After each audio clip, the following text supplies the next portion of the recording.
And welcome to another edition of On the House with Hatfield. Like, share, and subscribe to our YouTube channel on Cova Sports TV, wherever you may be tuning in. We thank you for doing so. A lot to go over with you here in the world of high school football and beyond. And we say beyond because there's more than just what's happening in the high school football. We've got some action involving some teams in the 7-5-7 on this particular Thursday night. Old Dominion with a big home game for the television audience on the ESPN Family Networks as they're trying to become bowl eligible. They take on Georgia Southern this evening. Last night, Liberty losing unexpectedly to Kennesaw State, and people are clamoring for the big Notre Dame-Navy matchup this weekend. Navy 6-0 for the first time since 1979, and Deshaun Peele making his presence felt with pick sixes. He out of Maury High School to lead the way for them. But we'll get things started on this particular episode talking about what transpired last week in the world of high school football. There was a lot of interesting results on the high school football side of things last week as far as triple overtime games, quadruple overtime games, and 3 overtimes. It was Salem outlasting Ocean Lakes 40-33. And that's where we'll get things started because this is a game that could have really, I don't know if derailed is the right word for Salem's season, but certainly prevented them from being a top seed in Region 5A, where Green Red is the top dog at the moment. They win this game off a great performance from Willie Moore, their tailback, who rushes for nearly 200 yards yet again. And in Willie's case, he ends up getting the honor this week for our Chicho's Pizza 757 Football Player of the Week, as we put it up on the screen here. And you see it there, Willie Moore, the tailback for the Salem Sun Devils. What did he do in this particular ball game? Well, he did a lot in this particular ball game for Salem as he ran the football a total of 28 times, I think it is, for 193 yards and 4 touchdowns. I'll check out the carries because that carry total could be wrong here. We'll double check that. But 193 yards rushing and 4 TDs, which raises his season totals to 1182 and 18 touchdowns. He's leading the entire Hampton Roads area right now in rushing as Salem is 6-1 on the season. And we're going to be joined here in a little bit by Mark Hall, the head football coach of the Sun Devils, to discuss that and more. The carry total was, in fact, 28 rushes. I thought that was right. So 40-33, they win an OT over the Ocean Lakes Dolphins, who have now dropped 3 in a row, also losing 3 in a row. Believe it or not, the Ocean Lakes Dolphins have lost 3 in a row, and so have the Indian River Braves. We were talking so much about Indian River after that Saturday win they had over Deep Creek a few weeks back, and now they're in a tough spot. They've got Western Branch this week, and that's, again, they need to win badly to get back on the right track of things. They've dipped in the power ratings, and we'll see how they do from there with the power ratings situation. Not probably going to be in a great spot to get a 3 seed like they got a year ago when they won the region title. They've got their work cut out for them, must win out to have any hopes of that. But the 2 and 3 seeds looking like Salem and Cox are battling for that. Kempsville ahead of them now. We'll show the power ratings here in just a moment.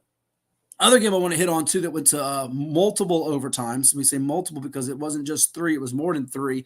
And that was the Smithfield Packers and the Poquoson Bull Islanders.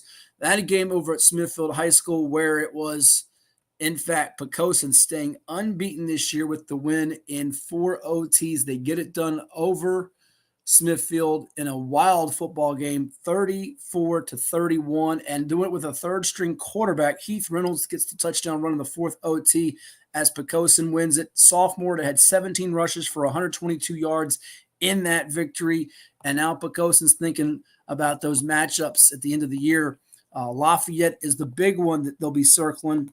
They came close to beating them a year ago. That's the regular season finale, November the 7th. And what also is suddenly a big game, November 1st, they play host to Bruton, who's got York this week, and the Bruton Panthers could be 8-0 for the first time in forever. And that's a game that's going to probably give the winner the number 1 seed in Region 2A. And in giving that little recognition to what the Poquoson Bull Islanders have done with some injuries, Keegan Webb's out at quarterback, Eli Tyndall out at quarterback.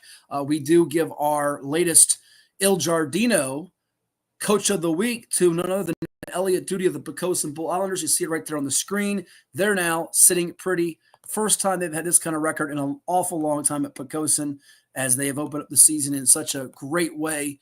Poquoson doing it with the defense, doing it with the line of scrimmage play, and they've done it in a lot of different ways. Mixture of backs, which is sort of their staple for many, many years with that wing T that they run. But 7-0 start, first time they've had a 7-0 start in forever, it feels like. And Salem getting a big win. Those are gut check wins we talked about on our Hats Hits IG Live special last Friday. And now Poquoson trying to keep it going and move to 8-0 as they'll be in action this evening with some Thursday night football we got. They're hosting New Kent. We've also got some Thursday night football under the lights, high school style, with Denby at Bethel, York at Bruton, and Smithfield taking on the War Hill Lions over at Warner Stadium. So there you have it. Elliott, the coach of the week, and congrats to him as Poquoson continues to find new ways to get victories, doing it in spite of some injuries.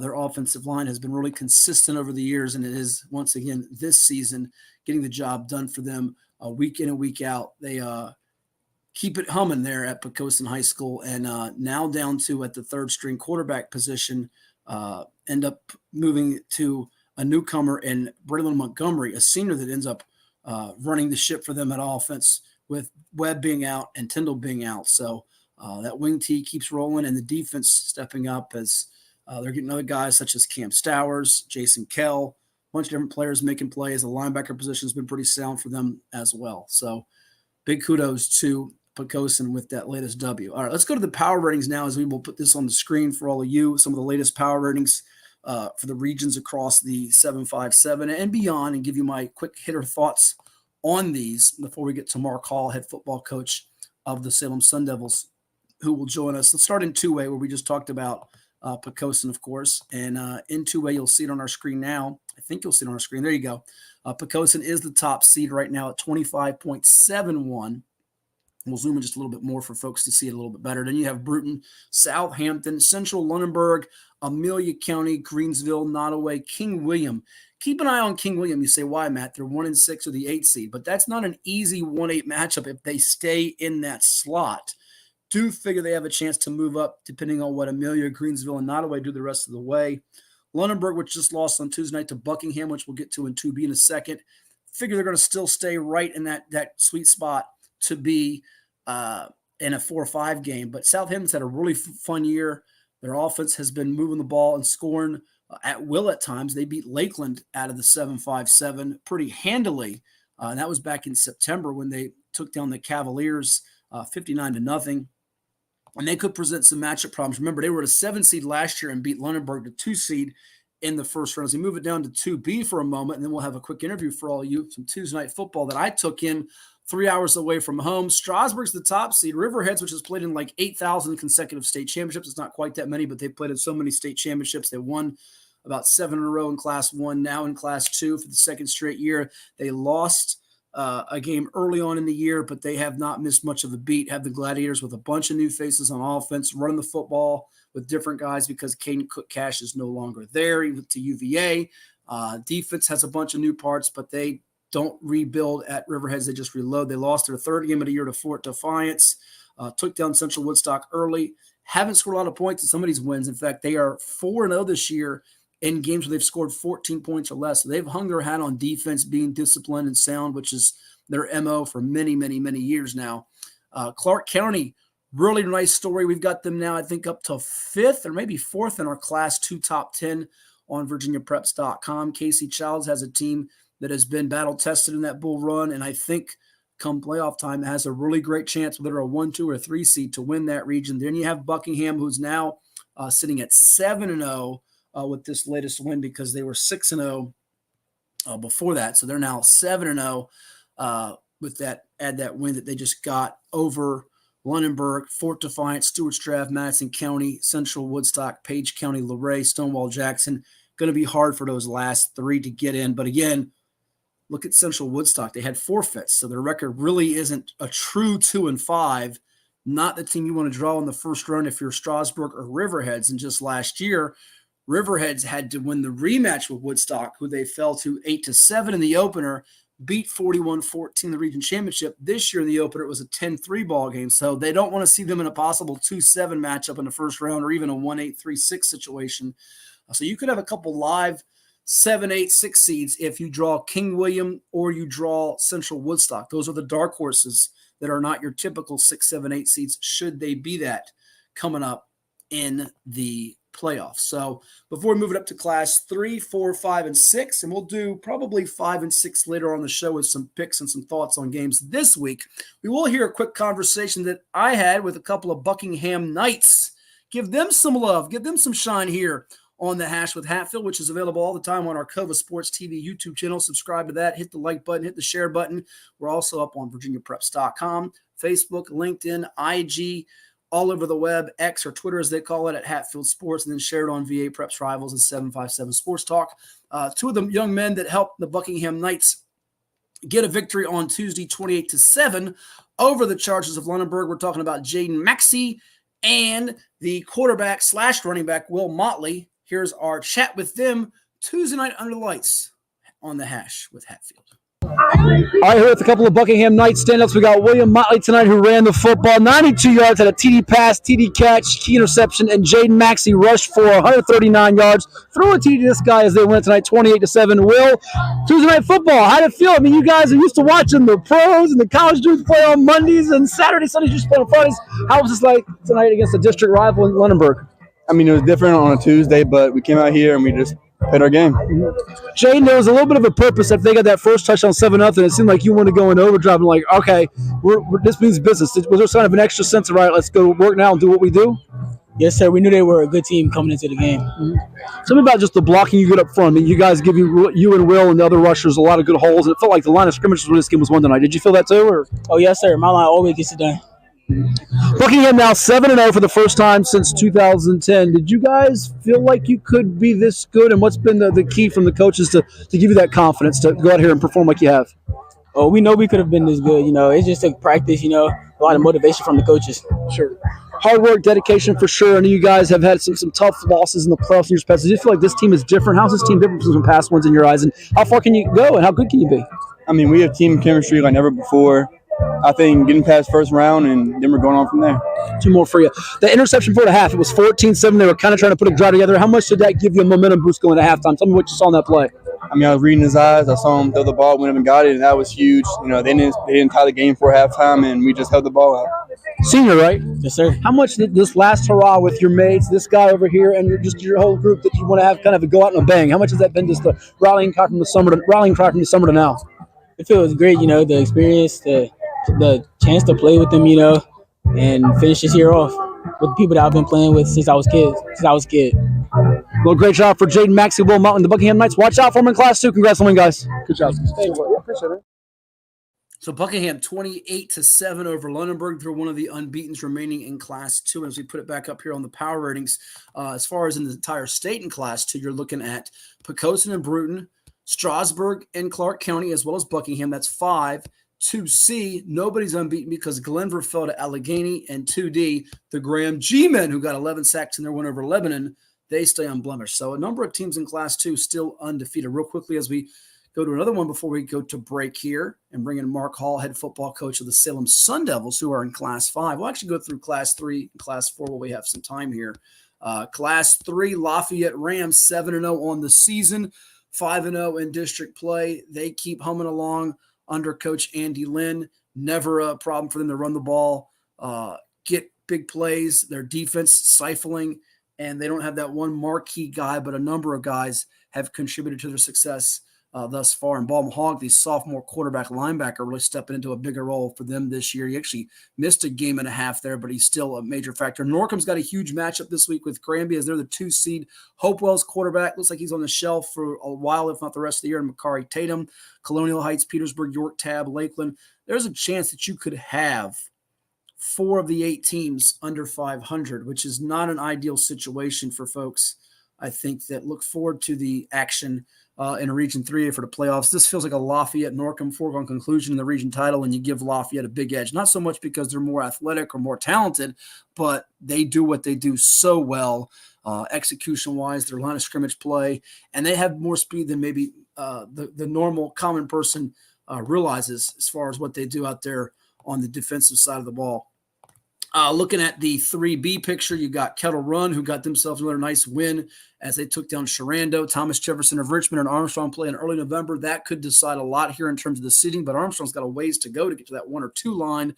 Don't think it's going to happen, but TJ with the win could very well Leap in front of Kettle Run remains to be seen. Brentsville, Skyline, James Monroe, Culpeper, Meridian.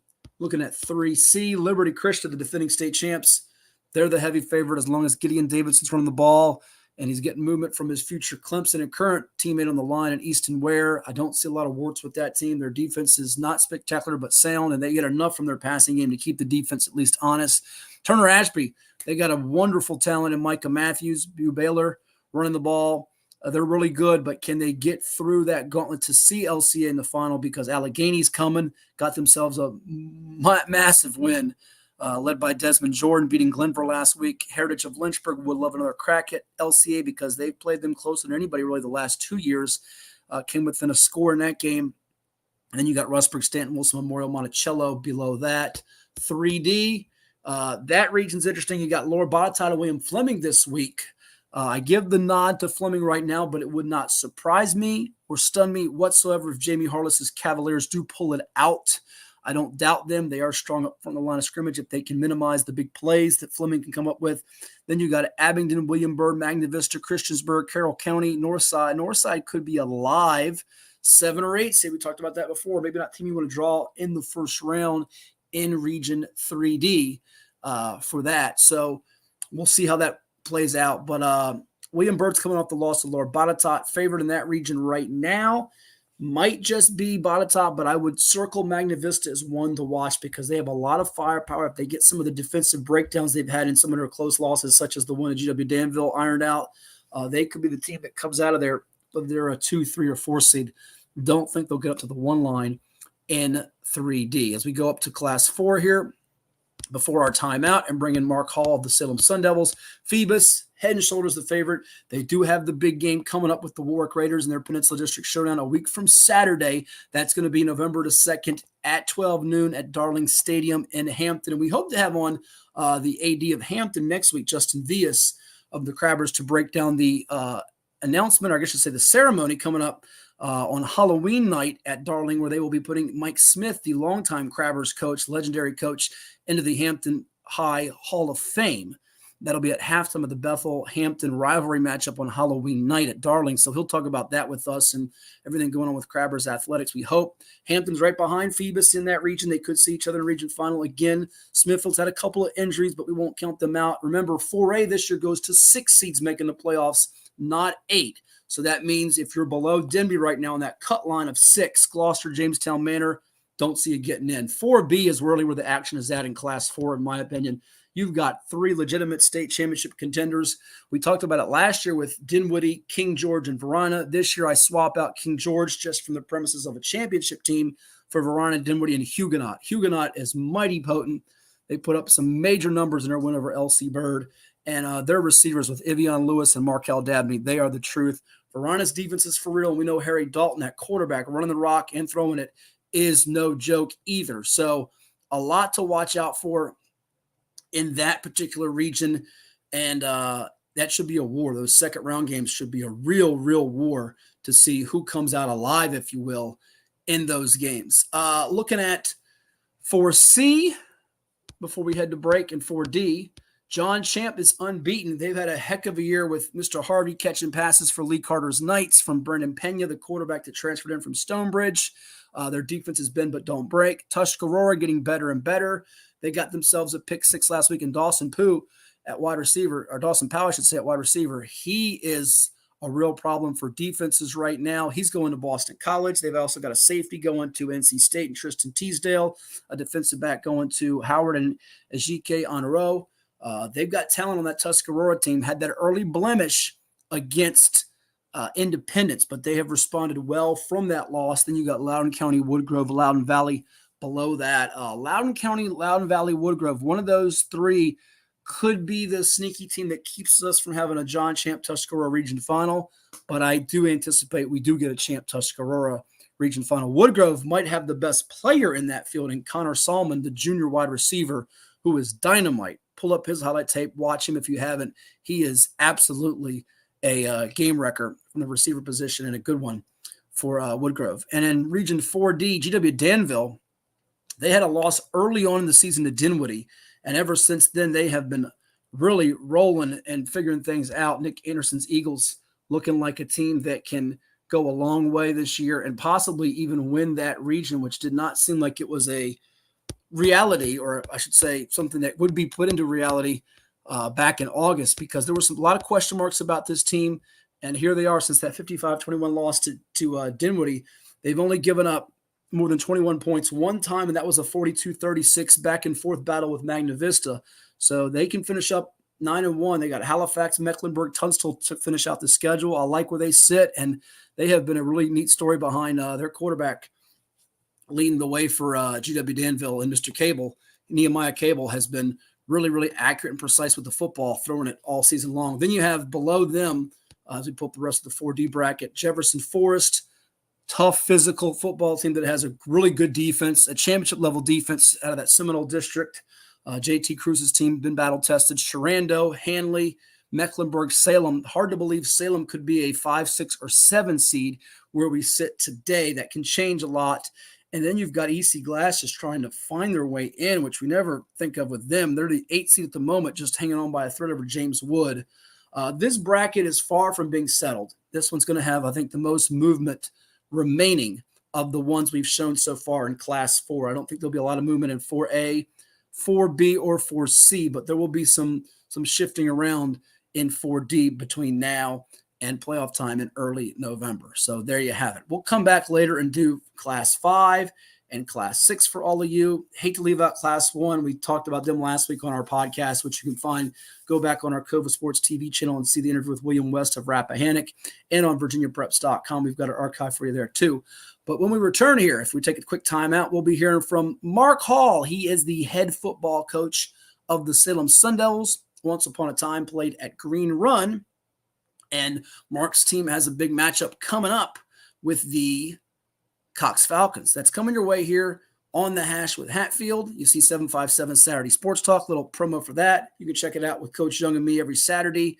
We generally go from 9:30 to 11:30 a.m. Eastern as well on Cova Sports TV on YouTube each week for all of you. But we'll take a time out and come back with more right here. It's on The Hash with Hatfield. Get your pigskin action ready on this Thursday. Well, it's everybody's favorite time of year again. Time to prepare to make your annual donation to that infernal revenue service. And if you're like me, you need help. Help to keep that donation as small as possible. So get off your W-2 and call John Maynard at John's Tax Service. 455-6763.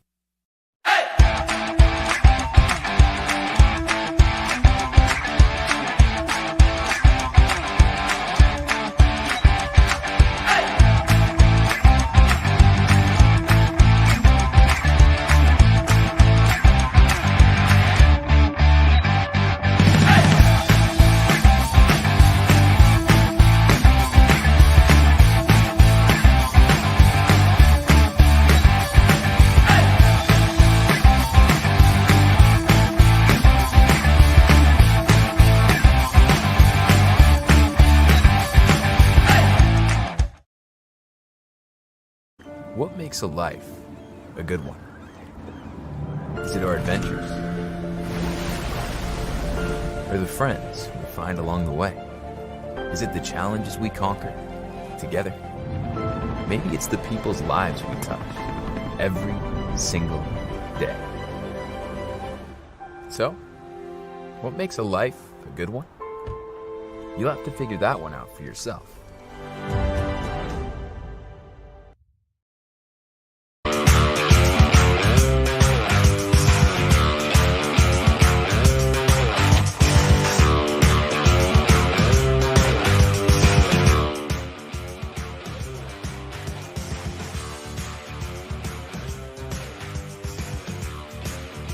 All right, back here on The Hash with the Hatfield on our Cova Sports TV YouTube channel. Like, share, and subscribe to that. We have a special guest with us. He once upon a time started on the gridiron at Green Run High School in Virginia Beach, was an all-Tidewater performer in both football and basketball, went on to play his college football in Charlottesville for the Virginia Cavaliers, and now repping the Salem Sun Devils, the red and white and black for them as they are 6-1 on the season, getting ready for a key matchup with the Cox Falcons coming up. We say hello and congrats on the fine start to Coach Mark Hall. Coach, how's it feel? You're 70% of the way through the regular season, but I know you have a lot of work to do, and the playoffs up ahead, and you're coming off a thrilling game last week. Well, it feels good, man. Like I said, man, we played a really, really tough team, Ocean Lakes. Ended up winning in triple overtime. They always play us tough. It's a playoff team, in my opinion.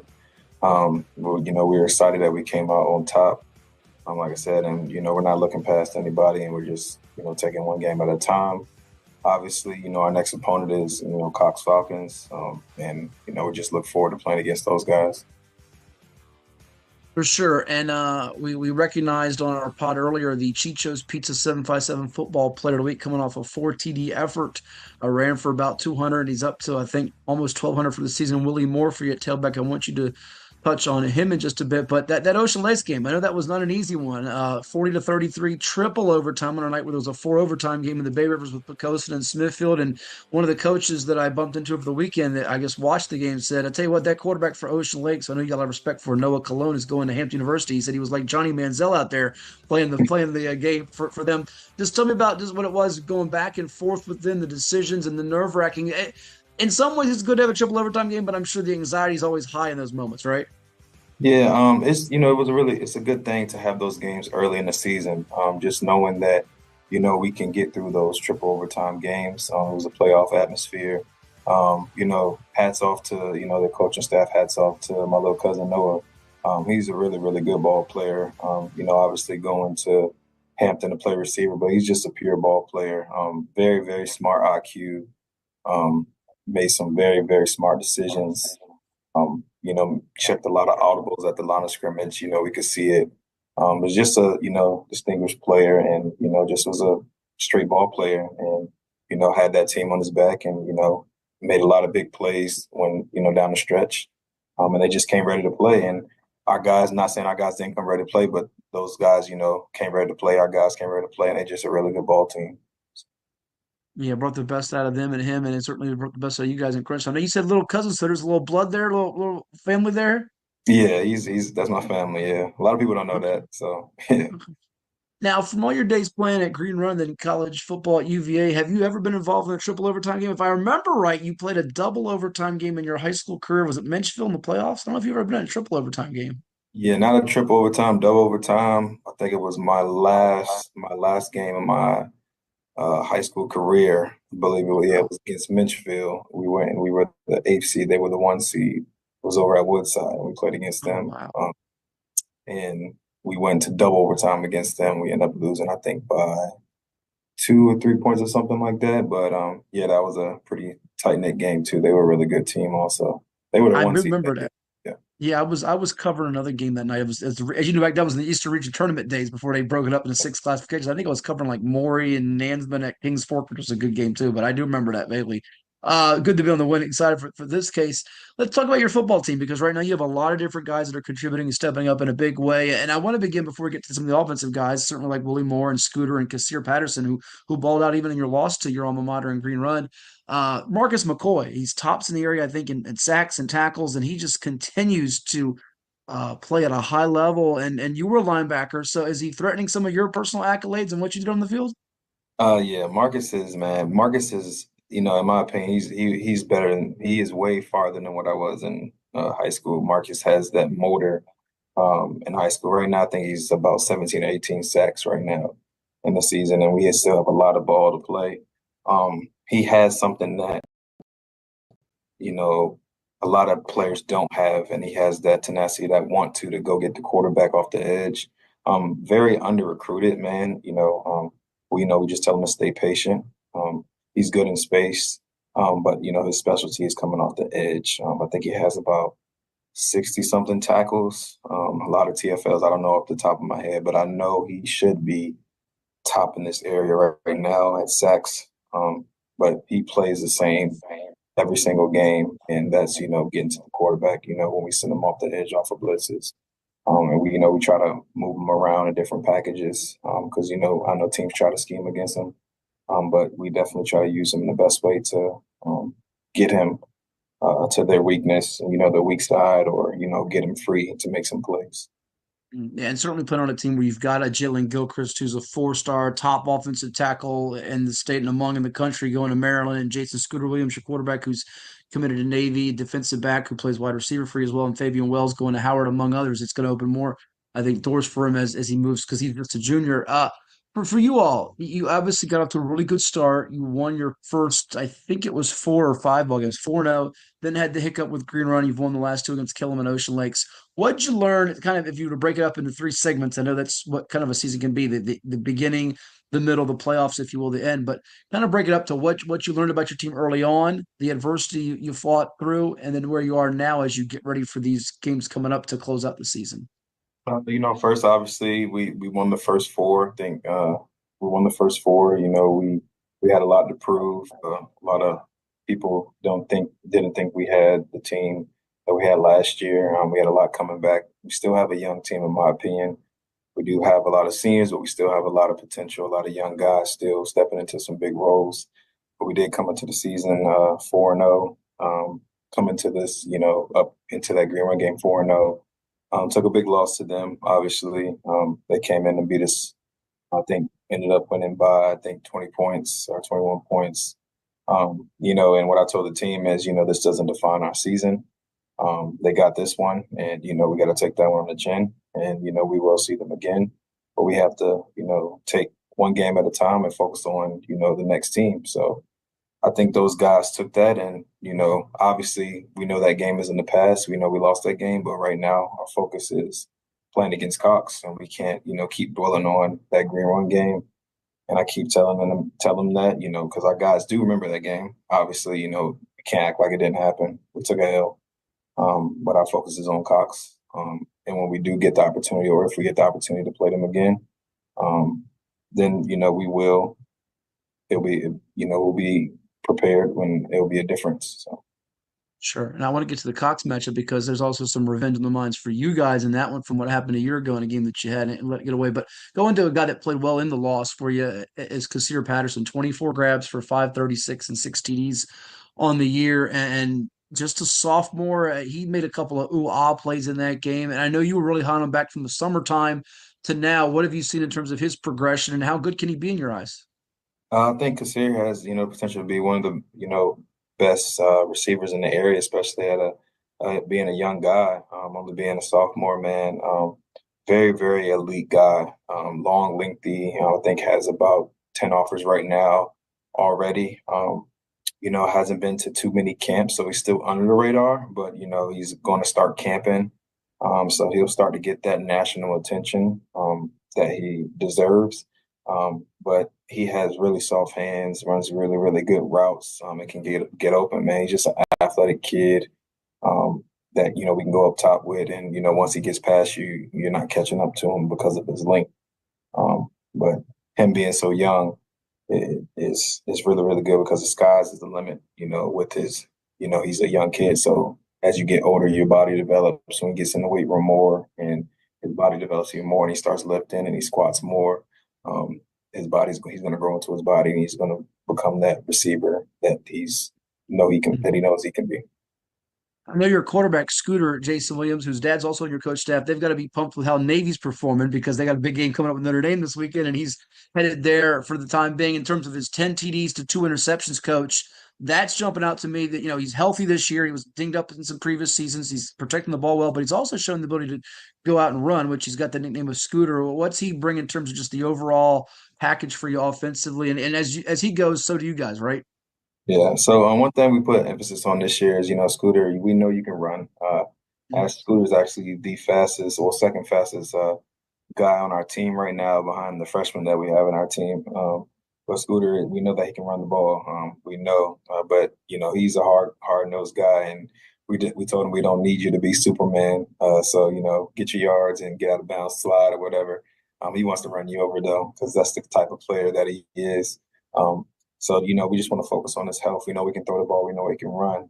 But his ability to run gives us another option. To implement our RPOs. And just if nothing is open, then he can take off and get what he can. So defenses have to be able to take that into consideration, knowing that he can run the ball. And the defensive ends have to be able to be on alert that he can take off whenever he needs to too. So, and I think Navy likes the fact that he can run the ball. I believe they say that Scooter reminds them of the quarterback that they have right now a little bit too. It's interesting too because you bring in a new face in the backfield with him and Willie Moore, who we all, knew had some talent and potential from his days at Grassfield. But this year he's taking it up on a level, coach, as we talked about being player of the week, tops in the area and rushing. Has he even exceeded you all's expectations from a coaching staff? And then what's the challenge to him now? Because I'm sure you don't want him to rest on this and come playoff time, he's going to be a big horse and factor for you. Yeah, I believe Willie is leading the state in rushing right now. I don't believe in touchdowns, but he is leading the state in rushing. I wouldn't say exceeding our expectations because we always knew that Willie could do this. He just had to believe in himself. Willie's, ever since we met this kid, he's one of the most hardworking kids and humble kids that I've ever met in my life, man. One thing that he always says to me is that there's always more work to do. And I talk to him all the time. He's not really a trash talking kid. He always wants to know, what is there that I can do more, coach? What is there more that can I do? What can I do? So he's not really into the limelight. He just wants to know, what can I do more? So a lot of things are going to come Willie's way, and he's willing to, do whatever he can and, lay whatever he can on the line for his team. And, he was a captain day one since he joined his team. And he just shows them that leadership, and the guys follow behind him because he's just one of those kids that come into the room and lights up the room. So, we're grateful to have him on our team, and he, the benefits of him running the ball, his athletic ability, just adds on with it. He's a hell of an athlete. Last few for you and let you run. We appreciate the time here on The Hash with Hatfield on Cova Sports TV. Like, share, and subscribe. Joined by Mark Hall, head football coach of the Salem Sun Devils, who are 6-1 with a key matchup coming up this week in the Beach District against the Cox Falcons, who also have a 6-1 mark game coming up on Friday night over at Cox High School. It's back to the place where you took them on last year, coach. 17-14, I believe the final score was. You led that game 14-3, if I remember it right, last year at the break. They outscored the whole second half, but it was right there in your grasp. Do you, as a coach, and I know you as a competitor, you don't like to sometimes dwell on it, but do you reference at all what happened in that game in terms of corrections, or is it a brand new season, wipe the slate clean, we're working on what we did last game and what we are now, not focusing on that? But in the same sense, you also say Cox has a lot of the same principles and what they do offensively, defensively. How do you approach it going back to what happened a year ago, knowing that you want to get this big win to help you in the PowerPoints because you and them are jockeying for that maybe 2 seed? I just make sure, I make it aware. I do let my kids know that, we both have the same record, and I think they know that. Also make it aware that, we are both fighting for the 2 seed right now in the, 5A region over here. And we are fighting for, that home field advantage. And also make it aware that, when we are playing over there, and we are playing a very, very disciplined team. And it's been like that forever. Cox always has a disciplined team. In my personal opinion, I feel like they do what they do it well. They run, the form of the triple option. They've been doing it for years. They implemented a little bit of the shotgun form of it, and they run it well. And, even their coach has ran it. They know the system well, and, they executed it, and they do it well, and they coach it well. So, I always let them know that, they're very, very disciplined. They'll do things like and they're going to do what they're coached to do. So I make sure to tell my guys that we need to make sure that we're on our P's and Q's. We can't mess up. We got to make sure we play discipline and tackle who we're supposed to tackle, because the offense can be a little tricky if we don't do what we're supposed to do. And one play could gash us if we don't do what we're supposed to do. And, they can milk the clock because that's what they can do in that offense. And they can take their inches. So, if they get 4 yards of carry, obviously simple math, they get 4 yards every 3 downs. That's 12 yards. That's a first down. So they'll take what they can get every single time. They're not really a flashy team. They're going to do what they do, and they're going to be successful with it. So you got to stop what they do. And lastly, Coach, as you look at this in terms of the discipline part, you talked about just the defense being able to tackle well and in space and things that they do, not make mistakes. offensively, that also goes hand in hand, right? Because sometimes we see on film and in games they've played, teams will try to get greedy and want the big play as opposed to taking the basic. Is that what it could come down to? Because it seems like Cox is in so many close games, and you just were in one triple overtime, so it could very well go down to maybe the last possession or the final whistle. Yeah, we just got to make sure we do what we just like they're going to do what they do well. We're going to do what we do well and not try to be greedy. Take a possession at a time. We're not looking for the big plays, and we run the ball well, and that's what we're going to do. We'll pass when we need to pass, and when we see something that's open, then we'll take our shots. But we're going to do what we do well. We're going to play our game, and like I said, man, we're not overlooking them. The last couple of years, the last 2 years actually specifically, they got us on our field and on their field. So we're going into this game like we're the underdogs. We're not caring about what the rankings say. They got us the last couple of years, so they really are the big dogs right now. So all the best to you and your Sun Devils in this key Beach District matchup coming up on Friday at Frank W. Cox High School. Falcons 6-1 hosting the Sun Devils 6-1, and then on Saturday, hoping after he gets a win over them, he'll be keeping his eye tuned to UVA in Charlottesville at 12 noon, hosting the Tar Heels of North Carolina. They're playing quite well too, Coach. 4-3, could be going bowling this year, huh? Yes, sir, man. Coach Elliott's doing a great job up there, man, and he's turned that program around and adding a lot to that program up there. So it's good to see what they're doing up there up in Charlottesville, and I look forward to getting up there and seeing it too in person. Awesome. Well, all the best to you and your squad. We look forward to watching you guys in the near future on this quest in the playoffs, and I will talk down the road. All right. Thank you, Matt. That's Mark Hall, head football coach of the Salem Sun Devils, our guest right here with us on The Hash with Hatfield. We'll take a timeout, come back with more, and put the finishing touches with you right here on this episode. Keep it tuned to Cova Sports TV. Get ready for a season of thrills and excitement. Virginia Beach United invites you to experience the adrenaline of USL League 2 Pro Soccer. Tickets are only $10 for adults, $7 for kids, and children 5 and under are free. It's the perfect family outing filled with fun and entertainment. Secure your seats now for a season of unforgettable soccer moments with Virginia Beach United. Don't miss out.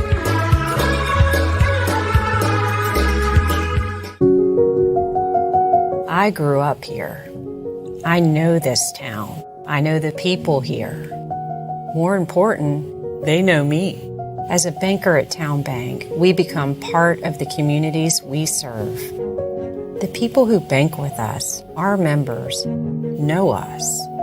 When you bank with Town Bank, you'll know your banker. You'll know you can reach us, and you'll know we're here for you. What's up at DQ? Oh, just the best deal ever. The $7 bacon cheeseburger meal deal. Bacon cheeseburger, fries, drink, and a sundae.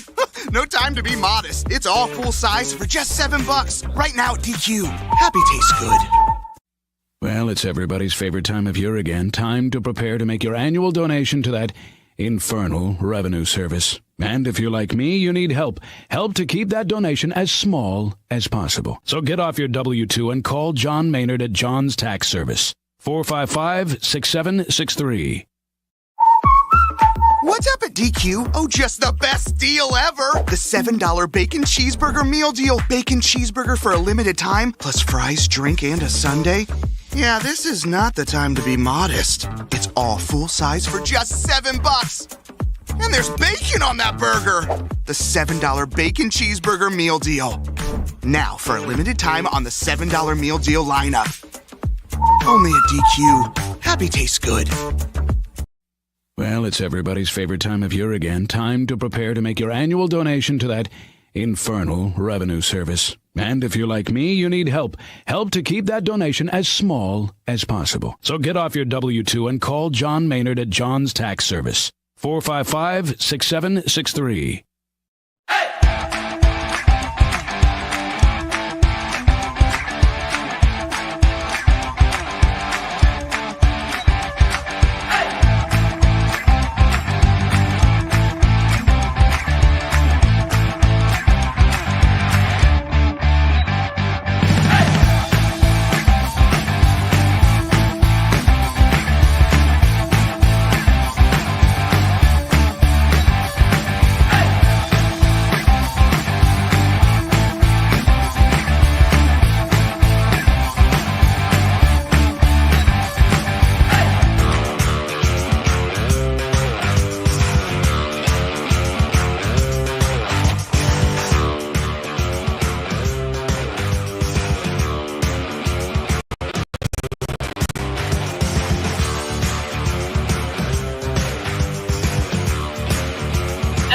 And we're back here on the hash. We're back with our final segment. We're going to break down Kingsburg Oscar Smith in just a moment. Also take you through the 5A, 5B, 5C, 5D, as well as Class 6 power ratings for regions A, B, C, and D.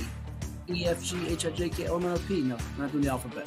But before we do all of that, you're always encouraged to like, share, and subscribe to our YouTube channel on Cova Sports TV and interact with us wherever you may be tuning in. We thank the earlier guys have been doing so, such as Woodrow and our man Justin Red, for chiming in there, former Crabber and NSU Spartan there. We did catch up with another former NSU Spartan. Behold the green and gold. That's right. He's a guy that's coaching the undefeated Green Run Stallions who keep their streaks a-rolling in the Beach District. I've lost track of how many in a row it is. It's a lot, though, folks. You're getting closer to 50 on that number. And we're talking about Brandon Williams, his team pitching a shutout of the Bayside Marlins, spoiling their homecoming as Bayside dropped to 3-4. Green Run, though, just a couple wins away from another unbeaten regular season. We'll give you some thoughts on that win, too. But right now, here's what Coach Brandon Williams told us on a sunny Saturday in the month of October on the Hash with Hatfield. All right, the Stallions of Green Run are 8-0 after defeating Bayside 43-0 on their homecoming. We're here with Coach Brandon Williams. Coach, how do you grade a game like this where you win it, but there was a lot of sloppiness beginning to start? We got to clean that stuff up. That's not going to cut it. Like I said, I'm glad we got the win, but them penalties got to go. They got to go. In spite of the 31 penalties in the game, 18 on you guys for $1.95, I thought your defense held serve early. You had a turnover on the first play of the game, and throughout the contest, Manny Taylor, who's going to pit at linebacker, Tristan Williams, Darion Spence, who had 2 interceptions, they really stepped up for you. And Taylor, I think we had him with 12 total tackles, 5 for loss. He's been balling all year long for you. Tell me about what he brings to your defense and team. He's the leader of our defense. He's that bass row. We call him and Tristan Bass Rows in the middle. He's that guy that bends over backwards, does anything, all the tough work, all the grimy work inside in the trenches there. So we're proud to have him on our side and look forward to what we're going to do in this playoff run. Yeah, he puts a lot of emotion and passion and aggression. It was noticeable, too, even on kickoff returns. It seems like he's the first guy down there every time making a big pop. How much do you guys feed off his energy and emotion? He takes pride in that because he knows he's the type he's going to want to get on the field next year. And he knows special teams is going to be that way to get on the field early. So he's taking pride in it and getting better at it. To hold them to 11 yards of offense on 24 plays from scrimmage in the first half, and your offense is kind of finding its way. What sort of was the game plan coming in, and what adjustments did you make to kind of pull away in the second half offensively speaking? Like I said, this is like killing ourselves. Drive, because we're starting drives behind the sticks, 20 yards behind the sticks. We can't have that. So against good teams, they're going to take advantage of it. So we got to clean that stuff up and get ready for next week. When I saw you guys last couple weeks ago, we saw the air raid show with Kasan Farrar, your UConn committed quarterback, going to Jayden Anderson, who's arguably the best receiver around, going to Virginia Tech today. And we know you have a good back with those guys in Charles Jackson who can catch it, run it. You put the bowling ball in there to sophomore Terrence Ely, 94 yards rushing, 3 TDs. What dimension does he bring your attack? TJ is that team first player. No matter what, like I said, he's first. He's at the rough. He doesn't get as many carries as he's expected. He did get into the season, but he's coming into his own now, and we're going to need him coming down the stretch now. So looking forward to what he's going to help us with at playoff. I know there's been lopsided scores throughout the beach for you guys on this win streak that's up to almost 50 games now, but with Bayside, there's a little different extra zest to it. Yeah, Is there kind of a rivalry game in your eyes still? It's a rivalry, neighborhood rivalry. These kids grew up together and went to the same elementary school and all that stuff. So, nothing much but a friendly neighborhood rivalry. Hard to believe you're almost through the regular season. It's 2 games left in the regular season. You've got a couple more here to go before the playoff tournament. I know that number 1 seed matters to you in Region 5A to get back on top of the region as far as winning the championship after a couple of titles, losing last year at Indian River. What's sort of your message besides clean up the penalties as you guys try to get better and better to November? Stay focused, stay humble. Like I said, the sky's the limit. We are our own. We control our own destiny. So we stay humble, keep our head down, and keep working. Things are gonna work out in our favor. And lastly, we know you have a lot of talent in this team, but what do you like most about this group as you get closer to November? What can be something you hang your hat on? I like the grit. Like I said, we did some of them. The grit caused some penalties, but sometimes the game of football is a very physical game, and I like the grit we have. Well, grit, athleticism, speed, and a lot of talent. Green Run gets it done as they beat Bayside on the road here. Thanks so much. We'll see you again soon. Thank you, Matt. So that was Brandon Williams, his Stallions victorious 47-0 over Bayside. Big shutout victory for them in that ball game and limiting the Marlins to just 85 yards of offense, less than 20 in the first half. And really 82 of those came on a play where Seven Washington on a receiver pass threw it down the field to Breonna Hardnett, who's about to score. And as he's getting ready to score, Knowledge Harrell just makes a real heads-up hustle play to jar the ball loose basically as he's going towards the end zone, and it rolls into the end zone, out of the back of the end zone for a touchback. He made hustle plays all day. Manny Taylor, who we talked about, is going to Pittsburgh. And by the way, Pitt in action tonight against Syracuse. So if you're not into the ESPN family of networks of games with Old Dominion at home against Georgia Southern, starting to move the football even more now behind this running style of quarterback are the Monarchs as they're trying to become bowl eligible.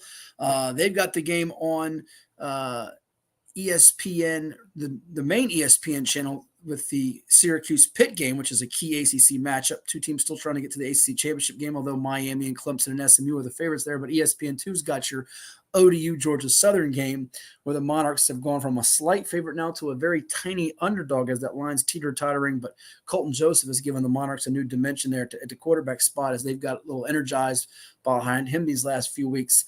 But Manny Taylor, my goodness, on defense, he's been about as impressive as any linebacker I've seen. And that's even with Marcus McCoy, who we talked about with Salem, and a couple of the big-time linebackers from Maury and Carlson, C.J. Smith, who's going to Maryland, Ike Simmons, 2026 standout. There's a bunch of them in the area. And Manny Taylor with 12 tackles by our count, 4 for loss. And the Stallions looking like they're now a definite favorite in Region 5A out of there. Let's go to the playoff power ratings for those other two regions that we didn't touch on earlier in the show. We showed you 4D where we left off at. Let's go to 5A, 5B, 5C, and 5D here as we talk to you about Green Run, Salem, and Cox as your main contenders there, along with Indian River and Kempsville, who could see each other in the first round for playing a doozy of a regional semifinal last year where the Braves came from behind to win that one. As far as getting in those last couple of spots, it's going to be really interesting. Down to the wire it will go for, we figure it's Deep Creek, Ocean Lakes, Bayside, Kellam, Hickory for those last couple of spots there, really the 3 spots. I think Ocean Lakes will recover and get in. They've gone through the teeth of their schedule now. Bayside and Kellam play each other this week. It's almost like a knockout type of game. Bayside's still going to play Ocean Lakes and Tallwood. Kellam's still going to play Kempsville and Lansdowne. But I do think Ocean Lakes will find its way in if they don't show up against Lansdowne or Bayside. Their last game of the year, though, was Green Run. So they don't want to get to that spot needing to win that game to get in, as they've gone from being a top 3 or 4 seed to now on the bubble for sure. Deep Creek, meanwhile, if you look at their hopes here, they stubbed their toe in that game against Western Branch. They've now dropped 3 of their last 4 games since doubling up Grassfield 16-8, and they go to Great Bridge, go to Kings Fork. They lose to Great Bridge. It could really put their playoff hopes in peril. The Wildcats needing to spring that upset to have any chance to thrust themselves above there, who Hickory beat them already, and Kellam's still got to play Bayside, so they won't gain but so much ground in some of these spots. I think below those, Tallwood would have to run the table probably to get in, I think, at 2 and 5. It's not impossible that they could get in at 4 and 6, but at 2 and 5, Kempsville, Salem, Bayside left. They got to steal one against Kempsville, Salem to have hopes when they take on the Marlins to close out the regular season. 5B, which has taken 8 now, and it's a much stronger region than it's been in recent years. Maury's dominated this region. They're still a heavy favorite in this region. No bones about it. Let's just call it what it is.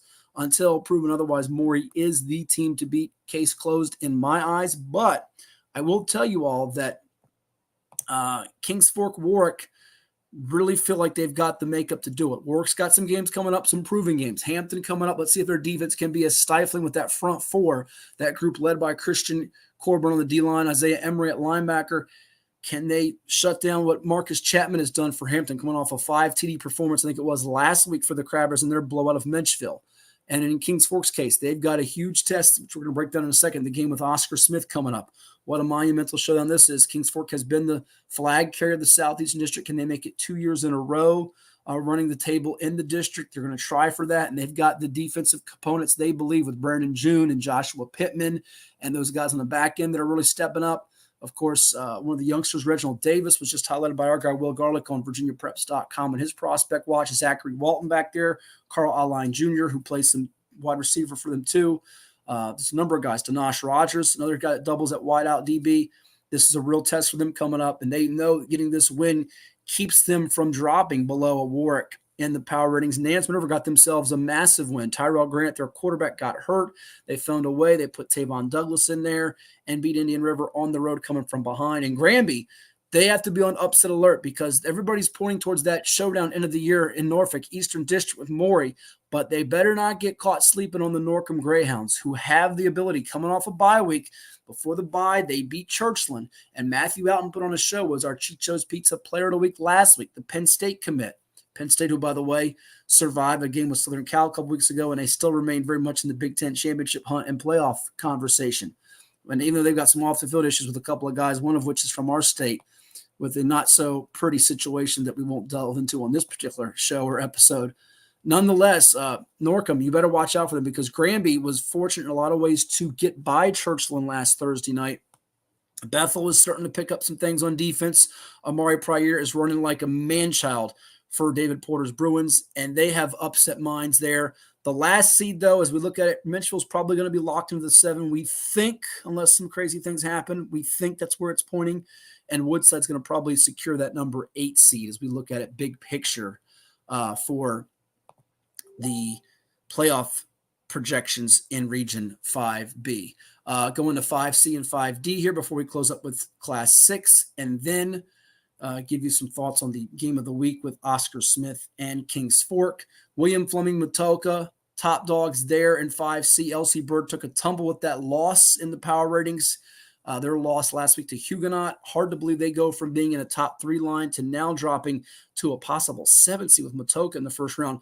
Watch out for Louisa. Not enough's being said about those 2 youngsters that are dynamic that have returned from Woodbury Forest that were originally Lions. And we're talking about Savion Hyder and Dazier Carter. They are 2 of the best 2026 prospects in the entire country. And Louisa, the Lions, are the real dark horse in this region for sure. Will Patrick's got a team that could bite some people and surprise some people come postseason time. Patrick Henry Roanoke might not even make the playoffs after last year in the 1 seed and falling to the 8 seed of William Fleming. It also would be ironic if Patrick Henry Roanoke ends up being the 8 seed and they play William Fleming the 1 seed this time. Could it be a reverse situation? We shall see. Fleming's got Lord Botetourt this week. That's a game of the week candidate in the Roanoke area. And in 5D, what has happened to Stonebridge? It's been a rough first year for Kedrick Golson, the former Washington NFL defensive lineman. They're currently projected as a 7 seed in 5D after making numerous state championship appearances under Mickey Thompson. I do think the Bulldogs will be back and have some bite. It might not happen in 2024. It certainly can happen in 2025 and 2026. I'm not sure Briarwoods wants to see them in the first round, though, or in their bracket. Briarwoods is the team to beat here, although I'd caution Independence has beaten Tuscarora this year, and Riverbend's coming off a win over Colonial Forge. Meanwhile, Lightridge has got a really, really talented wide receiver going to William & Mary and Al Honesty, and a defensive back, linebacker, safety hybrid guy in Xavier Dillard, also committed to Mike London in the Tribe. They're dangerous, coming off a big win over Stonebridge, so it's just strange to see Massaponax and Stonebridge at 1-6 and 1-5, 2 of the dominant powers in the state.